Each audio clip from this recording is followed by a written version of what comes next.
Je voulais commencer le podcast d'aujourd'hui en parlant du printemps, en parlant de la chaleur, en parlant du changement d'air. On a plus de lumière. Puis, je me suis envenue à pied un matin. Quand je suis sortie de chez nous, je me suis rendu compte qu'il faisait moins 26 aujourd'hui. Fait que le printemps s'en vient, mais il est pas tout à fait là aujourd'hui. Il va finir par arriver. Je souhaite que quand le podcast sorte, qu'il fasse un petit peu plus chaud et qu'on ait du beau temps puis de la chaleur. Je sais pas si vous avez remarqué, mais à chaque année, au printemps, il y a des thématiques qui reviennent. C'est sûr que moi, j'ai été dans le milieu du fitness pendant 10 ans, donc c'est peut-être quelque chose auquel je suis un petit peu plus exposée. Mais on dirait qu'à chaque année, à chaque printemps, c'est les mêmes thèmes qui reviennent. On voit ça sur les médias sociaux, Facebook, Instagram, là, tous les coachs d'entraînement, tous les gourous santé nous parlent de ça. On voit ça sur les revues, surtout sur les revues qui ciblent une clientèle féminine. Soyez prêts pour l'été, soyez prêtes pour l'été, Beachbody, des cures détox. On nous propose tout plein de choses pour avoir des résultats instantanés. Mais moi, aujourd'hui, j'ai envie de vous parler d'une méthode plus à long terme parce que, comme je vous dis, ayant été moi-même dans le milieu du fitness pendant 10 ans, j'ai complètement perdu mon équilibre dans ce domaine-là.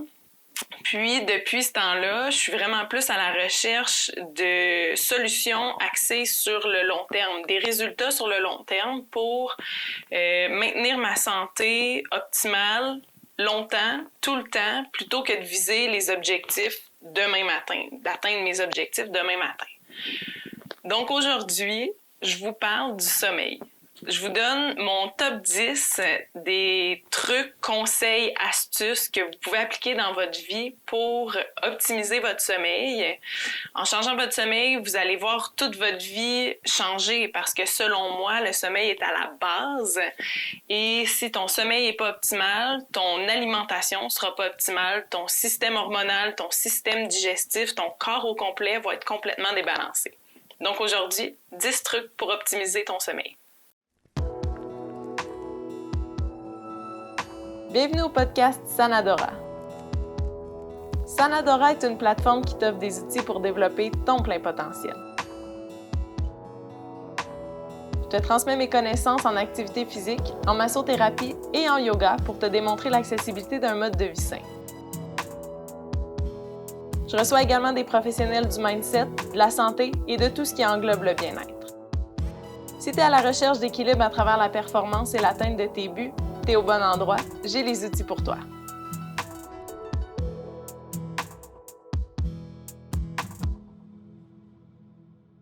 Mon premier conseil pour optimiser ton sommeil, c'est de diminuer ou de couper complètement les écrans, idéalement au moins 60 minutes avant d'aller te coucher. Les écrans d'ordinateur, de cellulaire, de tablette projettent une lumière bleue qui vient stimuler le système nerveux. Donc, si tu es sur ton téléphone, dans ton lit avant d'aller te coucher, ou que tu, peu importe, là, travailles, regardes une série télé, ton corps va être naturellement stimulé, donc tu vas arriver pour aller te coucher puis tu vas avoir de la difficulté à t'endormir.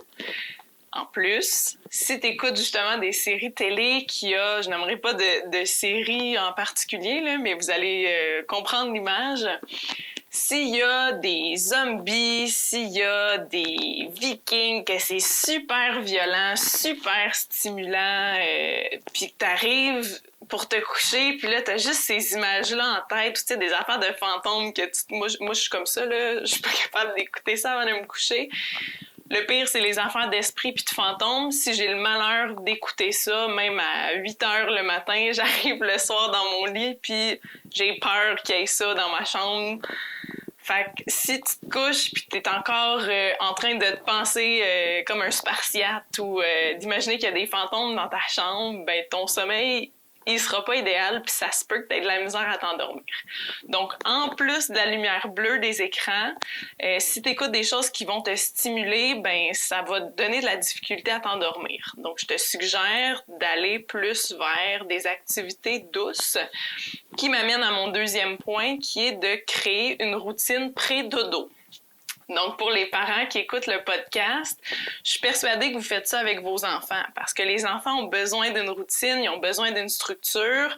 Donc, la routine avec les enfants, souvent, c'est on mange.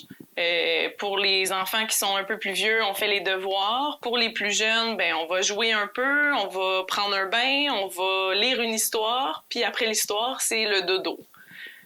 Mais quand on devient adulte, cette routine-là, elle marche plus, on dirait que c'est comme... C'est correct de travailler jusqu'à 9 heures le soir, c'est correct d'écouter des émissions de zombies quand on ne ferait jamais écouter un film épeurant à notre enfant parce qu'il ne dormira pas de la nuit.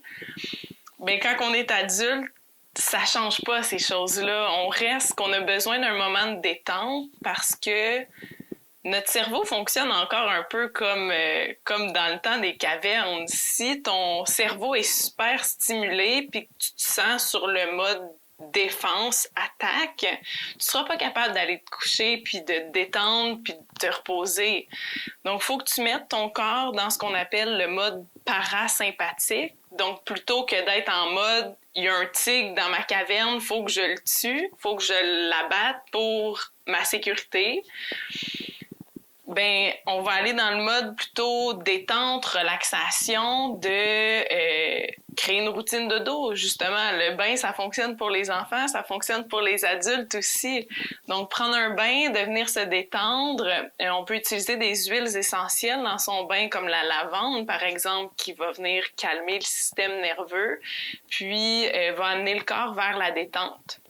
De changer les activités, soit les jeux sur la tablette ou de consommer des médias sociaux, les réseaux sociaux avant de se coucher, puis de juste scroller sans fin dans son lit avec son écran bleu.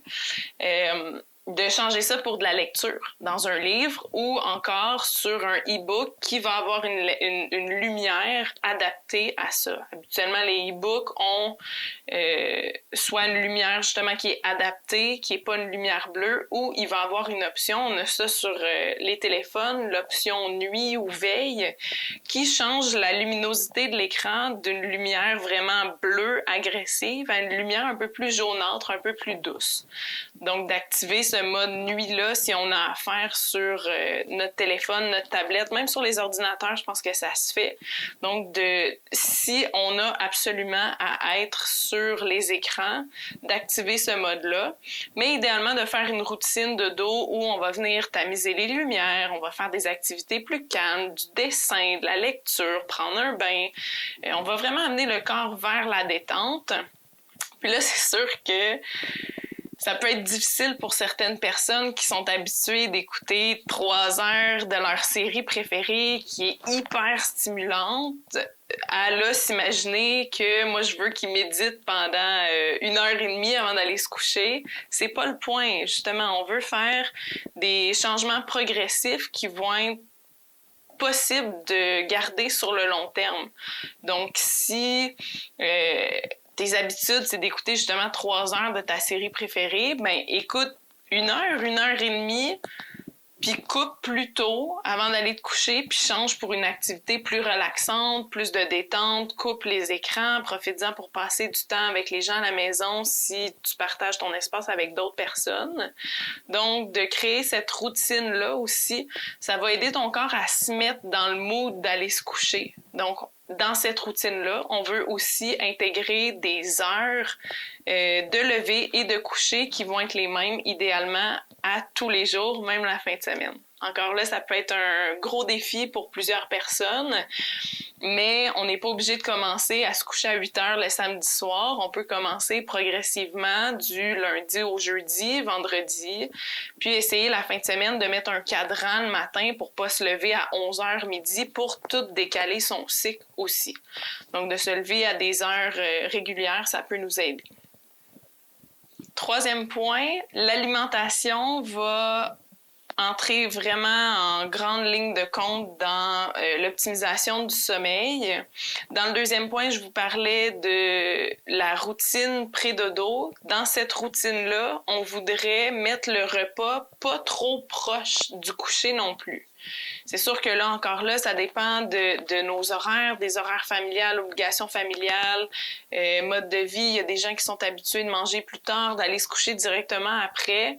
C'est pas ce qui est optimal. Donc, c'est sûr que si, encore une fois, notre corps, il comprend pas justement que, ben là, on n'a pas eu le temps de manger aujourd'hui, puis j'ai juste le temps de manger à 8-9 heures le soir, puis je me couche à 10 heures. Fait qu'il faudrait que tu digères ça un peu plus rapidement. Notre corps, malheureusement, il fonctionne pas comme ça. Encore une fois, il fonctionne encore comme dans le temps des cavernes.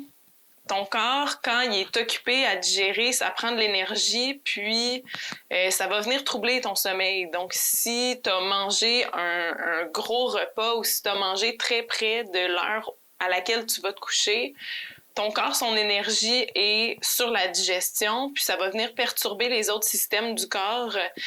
Donc, encore une fois, ce ne sera pas optimal pour ton sommeil. Donc, de manger un petit peu plus tôt, si c'est possible, avant d'aller te coucher, ce serait une autre piste à explorer pour optimiser ton sommeil. Quatrième point pour améliorer ton sommeil, encore une fois au niveau de l'alimentation, cette fois-ci, je vais venir briser un mythe, les glucides avant de se coucher. Donc, encore une fois, j'ai été dans le milieu de l'entraînement pendant 10 ans, donc c'est quelque chose que j'entendais souvent, soit au niveau de mes collègues, soit au niveau de ma clientèle, de « ben là, mon Dieu, faut pas que je mange de glucides, faut pas que je mange de carbs avant d'aller me coucher, parce que ça va me faire grossir. » C'est pas vrai. Selon moi, le corps, dans la plupart des situations, des conditions, le corps a besoin de glucides. C'est sûr que pour certaines conditions, particularités de santé, c'est vrai que ça peut être bon d'aller sur une diète ou une alimentation qui est réduite en glucides, mais c'est pas pour la majorité des gens. Puis, surtout pas au niveau des femmes. J'aurai une invitée au podcast qui pourra en parler un petit peu plus de l'importance des glucides par rapport au cycle menstruel, cycle hormonal de la femme. Donc, on y reviendra dans un épisode à venir. Mais de manger des glucides, si je reviens à mon point par rapport au sommeil, les glucides, en fait, ce que ça fait comme effet dans le corps, entre autres, c'est que ça vient diminuer le cortisol, qui est l'hormone du stress. Le cortisol va diminuer quand on mange des glucides. Donc, idéalement, on veut que notre cortisol soit plus bas quand on va se coucher pour arriver à notre mode parasympathique qu'on parlait tantôt, de détente, on n'est pas en train de chasser un tigre en dehors de la caverne, on est en sécurité, on est calme. De manger des glucides, par exemple, au souper, d'aller manger riz, patates douces, couscous, quinoa, de l'avoine, peu importe, on veut aller choisir évidemment des bons glucides, puis pas aller se taper une boîte de biscuits au chocolat avant d'aller se coucher. Ça, peut-être que ça va venir perturber ton sommeil aussi. Mais d'aller manger des bons glucides, ça va diminuer ton cortisol, donc ça va t'aider à mieux dormir. Cinquième point pour t'aider à optimiser ton sommeil, encore une fois, dans tout ton mode de vie, c'est pas juste ta routine pré-dodo qui va déterminer comment tu dors, mais évidemment tout l'ensemble de ta journée. Donc, un conseil que je te suggère, c'est de diminuer les stimulants dans ta journée. Si tu es habitué de prendre 8 cafés parce que, ouais, mais moi, la caféine, ça me fait rien, fait que je peux en prendre 8 puis bien dormir quand même. Ben, si tu dors pas bien, c'est une piste que je t'invite à aller explorer. Dans mon cas à moi, je sais que à partir de midi, 1 heure, maximum 2 heures, début d'après-midi, il faut absolument que j'évite les stimulants parce que sinon, je vais arriver, même si j'ai fait ma petite routine pré-dodo, tous les points que je vous mentionne, je sais que si je fais ça particulièrement, moi, je vais arriver dans mon lit le soir, 10h, 10h30, 11h, allumée. Je vais vouloir changer le monde, je vais avoir plein d'idées pour des podcasts, pour des projets. C'est le fun avoir un cerveau qui roule vite, mais quand c'est le temps, puis malheureusement, il n'y a pas de switch sur le cerveau pour faire comme « Bon, mais là, c'est le temps d'aller se coucher, on ferme la switch ». Donc, de diminuer les stimulants au cours de la journée, c'est quelque chose qui va aider. C'est très variable d'une personne à l'autre à partir de quelle heure les gens doivent couper la caféine ou tout stimulant. Ce sera à vous d'explorer ces pistes-là. On dit que la caféine reste en moyenne entre 3 et 12 heures dans le corps, dépendamment d'une personne à l'autre. Donc, c'est pour ça que ça peut expliquer votre cousin qui prend un café à 9 heures le soir, puis que lui, 1 heure après, il dort bien dur. Puis vous, si vous êtes comme moi, vous prenez un thé vert à 3 heures l'après-midi, puis vous dormez pas le soir. Fait c'est vraiment relatif à chacun, donc une autre piste à explorer. Ensuite, on a parlé de suppléments. Maintenant, comment on peut amener le corps à se relaxer? On a parlé de la routine, de tamiser les lumières, de prendre un bain, de faire de la lecture, d'éviter la lumière bleue, d'utiliser l'huile essentielle de lavande dans ton bain. Tu peux aussi créer un effet de détente, un état de détente dans ton environnement. Donc, tamiser les lumières, mais d'avoir ta chambre qui est dans l'ambiance pour t'amener vers un sommeil profond et récupérateur, ça va aussi t'aider à dormir.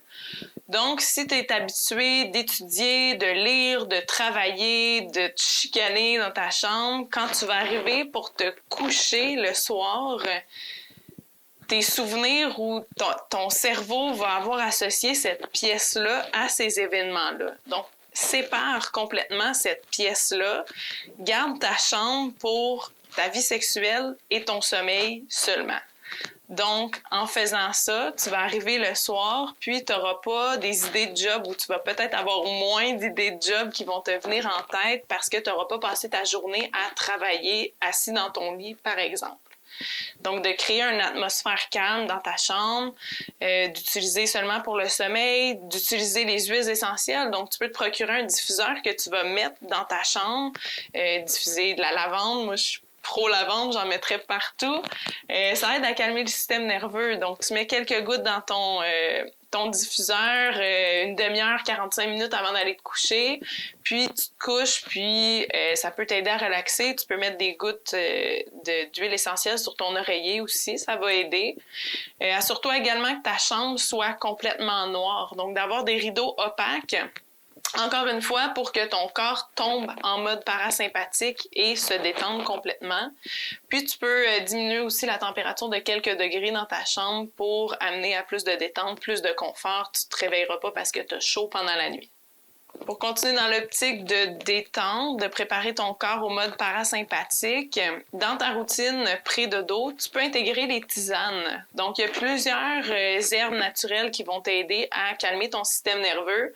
J'ai évidemment parlé de la lavande. Tu peux la prendre en infusion aussi, ça fonctionne bien. La camomille ou la valériane aussi vont être des bonnes options pour calmer le système nerveux puis amener à une grande détente, va t'amener vers le sommeil. C'est sûr que tous les conseils que je te donne aujourd'hui, c'est des conseils at large. Donc, c'est pas personnalisé à ta condition ou tes particularités de santé. Donc, si vraiment tu souffres de problèmes de santé, mais je t'invite à consulter naturopathe, nutritionniste, ton médecin, pour avoir une solution qui est adaptée à toi, puis de voir d'où ça vient aussi tes troubles de sommeil. Mais c'est sûr que ces trucs-là, entre autres les tisanes aux herbes naturelles, ben c'est naturel. Fait habituellement, il n'y a pas de contre-indication, mais assure-toi si tu prends de la médication ou tu as des conditions particulières, de voir avec ton médecin si tu peux prendre ça sans danger ou sans contre-indication. Autre point dans le mode de vie, je disais tout à l'heure que ta routine ou ton sommeil ne sera pas juste optimisé par ce que tu fais dans ta routine pré-dodo, mais dans tout ce que tu fais pendant ta journée. Donc, évidemment, l'activité physique rentre en ligne de compte pour optimiser ton sommeil. Si tu as tendance à avoir le hamster qui spin quand tu viens te coucher, ben peut-être que tu n'as pas assez dépensé d'énergie pendant ta journée. On peut tout se rappeler une journée où on a fait un grand effort physique après un déménagement, après une longue marche, après un long hike, une journée en ski, peu importe, là, après une grande dépense d'énergie, à quel point on est arrivé le soir, puis on a mis la tête sur l'oreiller, puis on s'est endormi tout de suite. L'activité physique va aider à ça. Donc, de bouger pendant la journée, peu importe qu'est-ce qu'on fait. On parle d'activité physique, pas nécessairement là, d'être une activité physique en haute intensité ni en longue durée. Ça peut être une marche, ça peut être d'aller s'entraîner. Les gyms commencent à ouvrir un peu partout au Québec, donc ça peut être ça, ça peut être de faire du yoga, ça peut être de... Peu importe. L'important, c'est vraiment de bouger, trouver la façon à vous, la façon que vous aimez bouger, parce qu'il n'y a pas une façon, une méthode qui est meilleure qu'une autre. La bonne méthode, ça va être celle que vous faites régulièrement et que vous aimez faire. Donc, assurez-vous de bouger tout simplement, quotidiennement. Puis, un point que je peux ajouter, essayez de, à moins que ce soit quelque chose de vraiment relax, là, comme un yin yoga qui va être ultra détente, des grandes méditations, grandes respirations, que ça, on peut pratiquer évidemment avant d'aller dormir. Tout ce qui est activité physique qui va vous stimuler. Je pense, là, c'est sûr, pré-pandémie, là, tous les sports... les sports d'équipe, souvent dans les ligues d'adultes, là, baseball, hockey, je pense à ça, c'est souvent pratiqué tard le soir parce que c'est des ligues de garage, les gens se retrouvent après la routine, finissent de travailler, font le souper, font la routine des enfants, puis là, ils s'en vont à leur match soccer, hockey, baseball à 9-10 heures le soir. Ben c'est sûr. Ou, tu sais, les gens qui aiment beaucoup s'entraîner en salle pré-couvre-feu, bien sûr, là.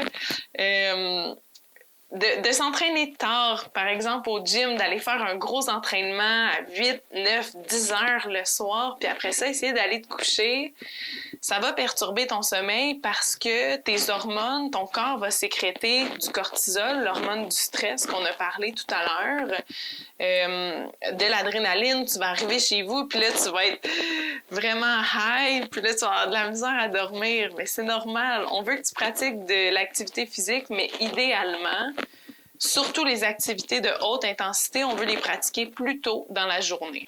Donc, si c'est possible, tant mieux. Sinon, peut-être de s'assurer de ne pas faire ça à tous les jours. Avant-dernier point pour optimiser ton sommeil, on parlait du rituel pré-dodo, de l'ambiance dans la chambre. Une autre chose, c'est de mettre ton cell, oui, sur le mode nuit, sur ton téléphone, fait que d'enlever la lumière bleue. Mais quand tu vas te coucher, ou moi j'aime bien faire ça comme 1 heure avant d'aller me coucher ou plus, je mets mon cell sur avion. Donc, à ce moment-là, si quelqu'un m'écrit, ben je suis pas portée à faire comme « Ah, mais je vais juste aller voir ». Parce que quand on va... En tout cas, je vais parler pour moi. Moi, souvent, quand je vais juste voir un message, juste voir un email, juste voir telle affaire, je me retrouve 10 minutes après à scroller puis à faire comme « Ah oui, c'est vrai, fallait que j'aille me coucher ». Donc, le fait de mettre mon téléphone sur avion, 1 heure, 1 heure et demie, 2 heures. Des fois, je le fais, là, je reviens de travailler. Donc, je finis de travailler, j'arrive à la maison, il est 8 heures, je me couche environ vers 10 heures, j'arrive à la maison, je ferme mon cell, mode avion. De cette façon-là, je suis pas portée à retourner sur mon téléphone. J'ai pas la tentation de il y a un message, je vais juste répondre à ce message-là. Puis finalement, de m'exposer à la lumière bleue pendant 15 minutes parce que je me suis retrouvée à voir une vidéo drôle de chat sur Instagram ou sur Facebook. Donc, de mettre ton cell sur avion, ça coupe les ondes de ton téléphone, premièrement, qui vont perturber ton sommeil, mais aussi ça t'enlève la tentation d'aller perdre ton temps ou de t'exposer à la lumière bleue de ton téléphone avant d'aller te coucher. Le dernier conseil que j'ai à t'offrir aujourd'hui pour améliorer ton sommeil, comme je disais tout à l'heure par rapport aux tisanes, vérifie avec ton médecin, ton conseiller santé, si tu as des conditions de santé particulières pour voir si c'est adapté à toi. Mais la supplémentation avec des produits naturels, ça peut être une option intéressante aussi pour t'aider à replacer ton cycle de sommeil ou juste t'aider à avoir un sommeil plus récupérateur. Je pense entre autres au magnésium qui a plusieurs fonctions, là, système nerveux, système digestif, ça va avoir un impact sur bien des systèmes, mais sur le système nerveux, ça va venir à calmer le corps. Donc, de prendre, dépendamment de la posologie, évidemment, du supplément que tu prends, peut-être 1 ou 2 capsules, encore une fois, dépendamment du dosage, au souper, puis 1 avant de te coucher, ça va préparer ton corps à aller dans le mode parasympathique pour t'aider à atteindre un sommeil plus récupérateur et plus profond. À ça, tu peux ajouter ou prendre tout simplement de la mélatonine. Je pense entre autres aux gens qui font des chiffres de jour, soir, nuit ou qui travaillent de nuit, qui voient jamais la lumière du jour. La mélatonine peut être vraiment intéressante parce que ça va aider ton corps à se mettre dans le cycle de t'endormir, en fait. Fait que si tu travailles de nuit, puis toi, tu dois te coucher quand il fait beau soleil, à 8-9 heures le matin, d'avoir une chambre très sombre, puis de prendre de la mélatonine, ça va envoyer le message à ton corps de « OK, c'est le temps d'aller dormir », puis ça va t'aider à récupérer, puis à garder ton beat, puis pas à te réveiller toujours. Ça peut être un supplément intéressant aussi pour les gens qui se réveillent plusieurs fois pendant la nuit. Personnellement, ce que moi j'utilise, c'est des mélanges, un blend qui est déjà fait. J'aime beaucoup la compagnie québécoise XPN. Le supplément que moi j'utilise, c'est le OptiSleep, donc qui est une formule déjà faite avec des produits naturels mélangés, dosés ensemble, que je prends dans ma routine pré-dodo. À 8 heures, je prends mes petits suppléments, ma petite tisane, en lisant mon livre ou en faisant du mandala. Puis ça m'aide à avoir un sommeil plus récupérateur. Donc, si c'est quelque chose qui t'intéresse, la compagnie XPN, tu peux avoir un 10% de rabais avec le code promo SANADORA10 sur tous les produits à prix régulier. Donc, j'espère que ces 10 trucs vont t'aider à améliorer ton sommeil parce que, comme je disais tout à l'heure, le sommeil, pour moi, est à la base de tout objectif. Qu'on parle d'un objectif esthétique, perte de poids, prise de masse ou d'un objectif santé, bien-être en général, on veut juste bien se sentir. Si on dort pas, ça a un impact sur tout nos autres systèmes puis tout notre corps. Donc, c'est vraiment la base, c'est le noyau à aller travailler. Puis, à partir de ça, quand le sommeil va être optimal, ça va être beaucoup plus facile de travailler avec les autres sphères. Évidemment, on peut aller travailler les autres sphères en même temps, mais tant que le sommeil ne sera pas optimal, on aura beau tout faire autour, on ne se sentira jamais au meilleur de nous-mêmes. Pour plus de contenu dans le genre, je t'invite à me suivre sur les médias sociaux et assure-toi de t'abonner à la chaîne YouTube pour rien manquer des prochains épisodes. Donc, je te souhaite une belle fin de journée et on se revoit dans le prochain épisode.